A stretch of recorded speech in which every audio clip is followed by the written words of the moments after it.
नमस्ते। बांग्लादेश की सरहद के उस पार आग लगी है। भीड़ उफान पर है। कट्टरपंथी संगठनों के झंडे हवा में लहरा रहे हैं। सड़कें जल रही है और सुरक्षा बल पीछे धकेले जा रहे हैं। दुनिया सोच रही है ये अचानक क्या हुआ, लेकिन भारत जानता है कि ये अचानक नहीं है। ये वही जहर है जो सालों से जमता जा रहा था, वही नेटवर्क जो खामोशी में पनप रहे थे, वही कट्टरपंथ जो सोशल मीडिया के जरिए घर घर में घुसाया गया था, और वही खेल जिसमें भारत को कमजोर करना हमेशा एजेंडा रहा। सवाल यह नहीं है कि बांग्लादेश में आग क्यों लगी, सवाल यह भी है कि इस आग की लपटें भारत की सीमा तक कब पहुंचने की कोशिश करेगी। इस बार भारत चुप नहीं रहेगा। इस बार भारत को अपने विकल्पों का इस्तेमाल करना ही पड़ेगा, क्योंकि 2025 का भारत न 1971 वाला है, न 1992 वाला और न 2008 वाला। ये न्यू इंडिया है। संख्या, सामर्थ्य और रणनीति तीनों के साथ तैयार। कट्टरपंथ का यह उभार कोई छोटी घटना नहीं। यह बांग्लादेश की जनसंख्या के उस हिस्से के उभार की मिसाल है जो पिछले 10 सालों में लगभग 18% तेजी से बढ़ी है, और जिनके बीच ऑनलाइन इस्लामी नेटवर्क 260% से अधिक बढ़ चुका है। साउथ एशिया टेररिज्म पोर्टल के मुताबिक पिछले 3 वर्षों में बांग्लादेश में दर्ज मौलवी प्रधान हिंसा, धार्मिक उकसावे और आतंकी संबंधी घटनाओं में करीब 40% वृद्धि देखी गई है। ये आंकड़े सिर्फ हिंसा का नहीं, एक मानसिकता का संकेत है। कट्टरपंथी संगठन जैसे जमाते मुजाहिदीन बांग्लादेश, अंसारुल्लाह बांग्ला टीम और छोटे छोटे स्लीपर सेल जो पहले कमजोर थे, अब खुलेआम मैदान में हैं। यह सिर्फ बांग्लादेश की समस्या नहीं, यह भारत के लिए एक रणनीतिक खतरा है, क्योंकि 4096 किलोमीटर लंबी भारत बांग्लादेश सीमा दुनिया की सबसे लंबी पारगम्य सीमाओं में से एक है, जिस सीमा से हर साल लगभग 12 से 14 लाख लोगों का अनियंत्रित आवागमन होता है।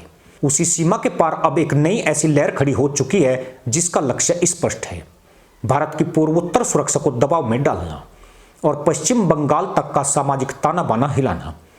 भारत के लिए पहली चुनौती सुरक्षा की है।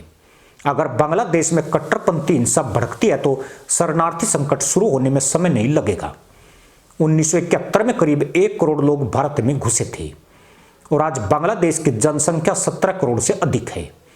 अगर सिर्फ 2% आबादी भी भारत की तरफ भागती है तो यह संख्या 34 लाख हो सकती है। यह संख्या किसी भी राज्य के प्रशासन को हिला देने के लिए काफी है।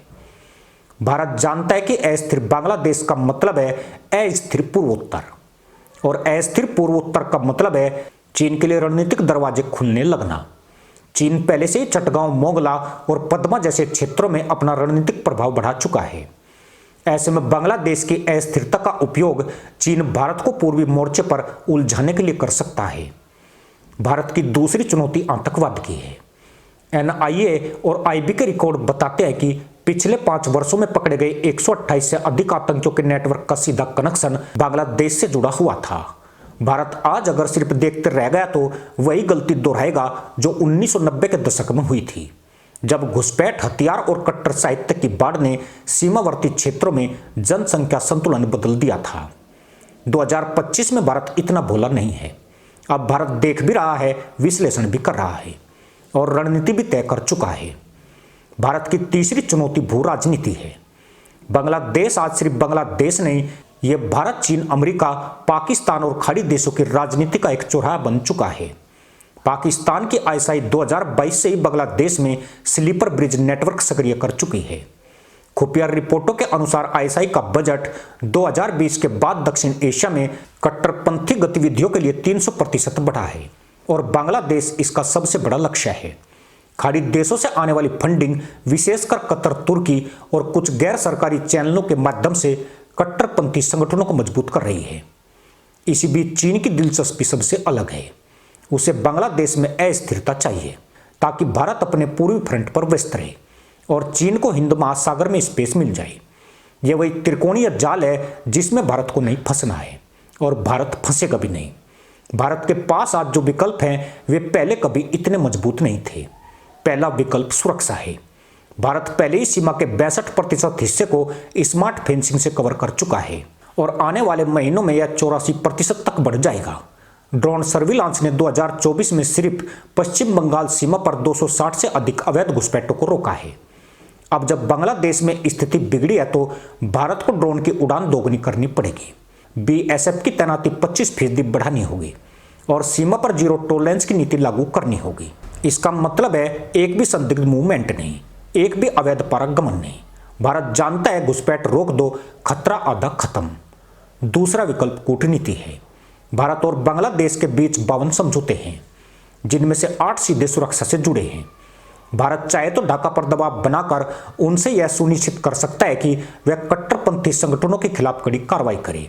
भारत दुनिया के सामने बांग्लादेश की अस्थिरता को साउथ एशियन सिक्योरिटी थ्रेट के रूप में पेश कर सकता है, जिससे यूएन, यूएस, ईयू जैसी शक्तियां ढाका पर दबाव बढ़ाएगी।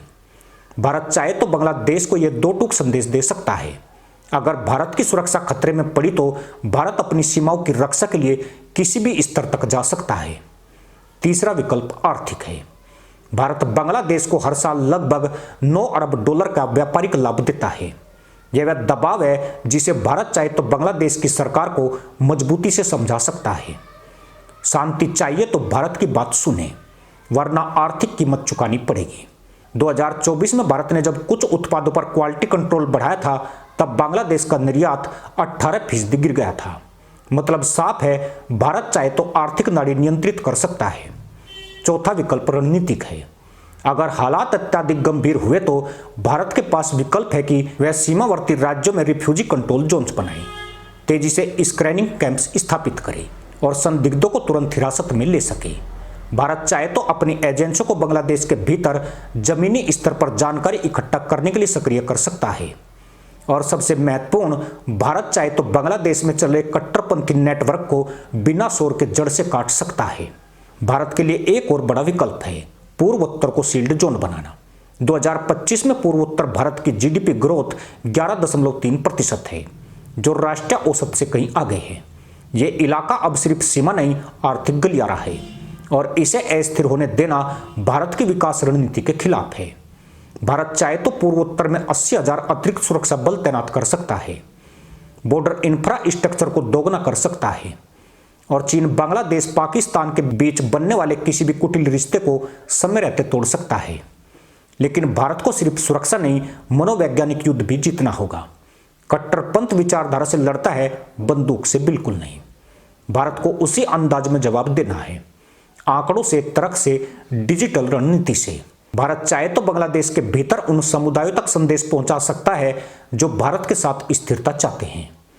आज भी बांग्लादेश के 71% लोग भारत को सबसे भरोसेमंद पड़ोसी मानते हैं। इस विश्वास का इस्तेमाल भारत कर सकता है ताकि कट्टरपंथ के असर को रोका जा सके। अंत में सवाल यही है, भारत क्या करेगा? जवाब साफ है, भारत देखेगा नहीं, भारत बढ़ेगा। भारत रुकेगा नहीं, भारत जवाब देगा। भारत इंतजार नहीं करेगा, भारत पहले से तैयार है। इसी के साथ अनुमति दोस्तों, जय हिंद, वंदे मातरम।